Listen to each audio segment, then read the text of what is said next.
এই 4 ধরনের সাদা স্রাব কিভাবে চিনতে পারবেন সেটা ছবির মাধ্যমে বুঝিয়ে দিব। প্রথম অবস্থা হচ্ছে মাসিকের ঠিক পরে যখন কোনো সাদা স্রাব যায় না, মাসিকের রাস্তাটা খুব শুকনো শুকনো মনে হয়, তখন গর্ভধারণের সম্ভাবনা প্রায় শূন্যের কাছাকাছি, 0.3%। এর পরের অবস্থায় মাসিকের রাস্তা হালকা ভেজা মনে হয়, কিন্তু আপনি চোখে কোনো সাদা স্রাব দেখেন না বা হাতেও ধরতে পারেন না, তখন গর্ভধারণের সম্ভাবনা থাকে 1%-এর একটু বেশি, 1.3%। প্রথম এই দুই অবস্থা সবার মধ্যে দেখা যায় না, বিশেষ করে যাদের মাসিকের সাইকেল ছোট তাদের ক্ষেত্রে এই দুই অবস্থা মাসিকের সময়েই হয়ে যেতে পারে। তৃতীয় ও চতুর্থ অবস্থা যেটা বলবো সেটা প্রায় সবার ক্ষেত্রেই দেখা যায়। তৃতীয় অবস্থায় ঘন সাদা স্রাব যায়, সেটা আঙুলের সাথে আঠালো হয়ে লেগে থাকে, কিছুটা এমন। তখন গর্ভধারণের সম্ভাবনা বেড়ে 2.5%-এর কাছে চলে আসে।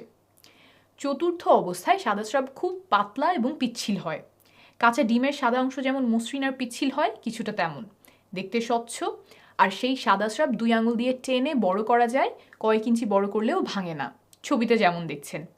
তখন গর্ভধারণের সম্ভাবনা অনেক বেড়ে যায়, 28.6%, অর্থাৎ প্রায় 30%-এর কাছাকাছি চলে আসে। এই চতুর্থ অবস্থা শেষ হওয়ার পর আবার সাদা স্রাব ঘন আঠালো বা নাই হয়ে যায়। মাসিকের ঠিক আগে আগে আবার পাতলা সাদা স্রাব যেতে পারে কিছু কিছু নারীর ক্ষেত্রে, তবে সেটা গর্ভধারণের সাথে সম্পর্কিত নয়। তাহলে করণীয় কি? তৃতীয় অবস্থা যখন শুরু হবে তখন থেকেই চেষ্টা শুরু করবেন, এবং চতুর্থ অবস্থা যেদিন শেষ হবে তার পরের 3 দিন পর্যন্ত চেষ্টা চালিয়ে যাবেন। আর একটু আগেই দেখেছেন যে চতুর্থ অবস্থায় সম্ভাবনা সবচেয়ে বেশি থাকে, এটা মাথায় রাখবেন। এই গেল প্রথম পদ্ধতি। আমি আরও কয়েকটা সহজ উপায় এখন শেখাবো, কারণ সবার শরীর তো একভাবে কাজ করে না, নানা কারণে সাদা স্রাব ভিন্ন হতে পারে। কয়েকটা পদ্ধতি যদি বুঝে নেন তাহলে একটা না একটা আপনাকে সঠিক সময় বুঝতে সাহায্য করবে।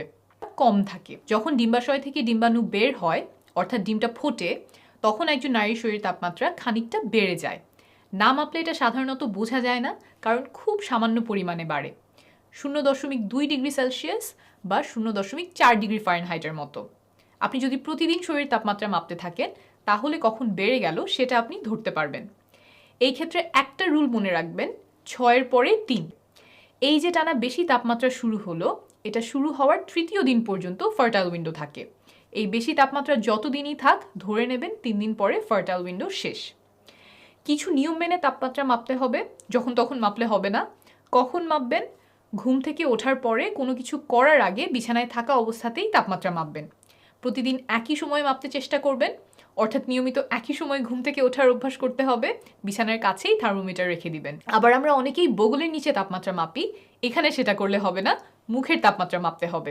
থার্মোমিটার জিহ্বার নিচে রেখে মুখ বন্ধ করবেন।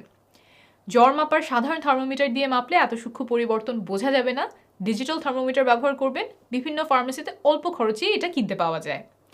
এই পদ্ধতিতে ফার্টাইল উইন্ডো কখন শুরু হয় বোঝা যায় না, তবে কখন শেষ হচ্ছে সেটা বোঝা যায়। তাহলে এটা কিভাবে কাজে লাগাবেন?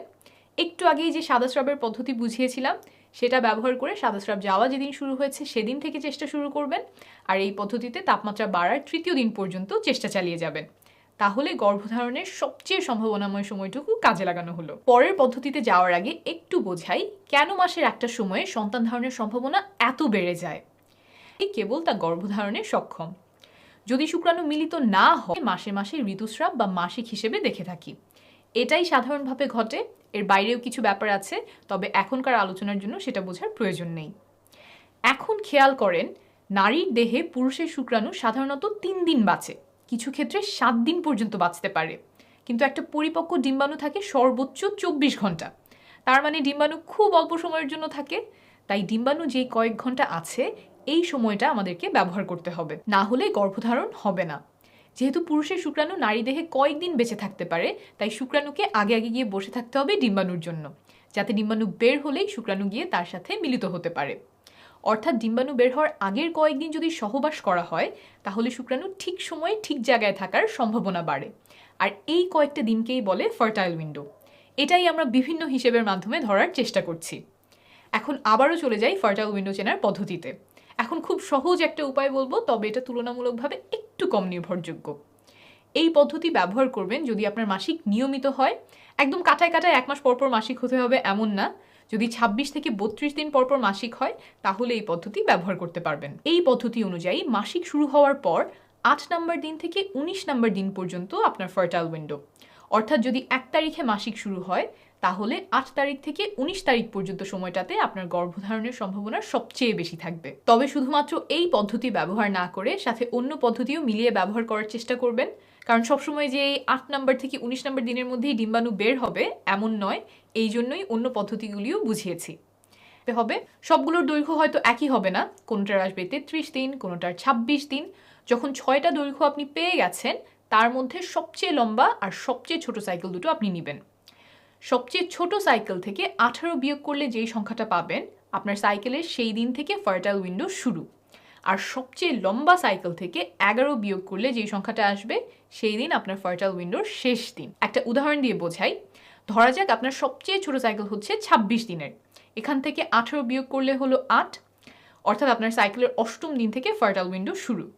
তারপর ধরেন আপনার সবচেয়ে লম্বা সাইকেল হচ্ছে 33 দিনের, 11 বিয়োগ করলে হয় 22, অর্থাৎ আপনার সাইকেলের 22তম দিন হচ্ছে শেষ দিন। তাহলে মাসিক শুরু হওয়ার পরে 8 নাম্বার দিন থেকে 22 নাম্বার দিন হলো আপনার ফার্টাইল উইন্ডো। এর যে কোনো একদিন আপনার ওভারি থেকে ডিম্বাণু বের হওয়ার সম্ভাবনা আছে, তাই এই সময়টাতে সহবাস করলে শুক্রাণু আগে আগে গিয়ে ডিম্বাণুর জন্য বসে থাকতে পারবে। মাসিকের সাইকেল হিসাব করার সময় সাধারণত 2টা ভুল দেখা যায়। 1, মাসিক শেষ হওয়ার দিন থেকে অনেকে গোনা শুরু করে, কিন্তু হিসাব করতে হবে যেদিন মাসিক শুরু হলো সেই দিন থেকে। 2, অনেকে পরের মাসিক শুরু হওয়ার দিনটাও গোনে, পরের মাসিক যেদিন শুরু হলো সেদিন থেকে কিন্তু নতুন সাইকেলের হিসাব করতে হবে। ফার্টাইল উইন্ডো চেনার আরও অন্যান্য কিছু উপায় আছে। বাজারে ওভিলেশন কিট পাওয়া যায় যেগুলো কিছুটা প্রেগনেন্সি টেস্টের মতো, প্রস্রাবে হরমোনের লেভেল মেপে বলে দেয় কখন ডিম্বাণু বের হয়ে আসতে পারে, সেগুলোও ব্যবহার করতে পারে, তবে দাম তুলনামূলকভাবে বেশি। মোবাইল ফোনে কিছু অ্যাপ পাওয়া যায় যেমন ক্লু, গ্লো ইত্যাদি, মাসিকের তারিখ বসালে তারা ফার্টাইল উইন্ডো হিসাব করে দেয়, তবে এই সবগুলো অ্যাপই নির্ভরযোগ্য না। ব্যবহার করলে আপনার সাইকেলের দৈর্ঘ্য সম্পর্কে একটা ধারণা পেতে পারেন। এছাড়াও ডিম্বাণু বের হওয়ার পরে স্তনে বা তলপেটে ব্যথা হতে পারে, পেট ফাঁপা লাগতে পারে, তবে এই লক্ষণগুলো ব্যবহার করে ফার্টাইল উইন্ডো বের করা নির্ভরযোগ্য নয়। সবার ফার্টাইল উইন্ডো একই সময়ে হয় না, আবার একই মানুষের ক্ষেত্রে এক এক মাসে এক এক সময়ে হতে পারে, মাসিক যদি নিয়মিত হয় তাও। তাই নিজের শরীরের লক্ষণগুলো যেমন তাপমাত্রা, সাদা স্রাব এগুলোর দিকে খেয়াল রাখলে সময়টা আরও ভালোভাবে চিনতে পারবেন। যতগুলো পদ্ধতি বললাম এগুলোর কোনোটাই একদম নিশ্চিত করে বলতে পারবে না যে এই সময়েই ডিম্বাশয় থেকে ডিম্বাণু বের হয়ে এসেছে এবং এর মধ্যে সহবাস করলে বাচ্চা হবেই। তবে পদ্ধতিগুলো অনুসরণ করলে, বিশেষ করে কয়েকটা পদ্ধতি সমন্বয় করলে সন্তান ধারণের সম্ভাবনা অনেকটা বাড়বে।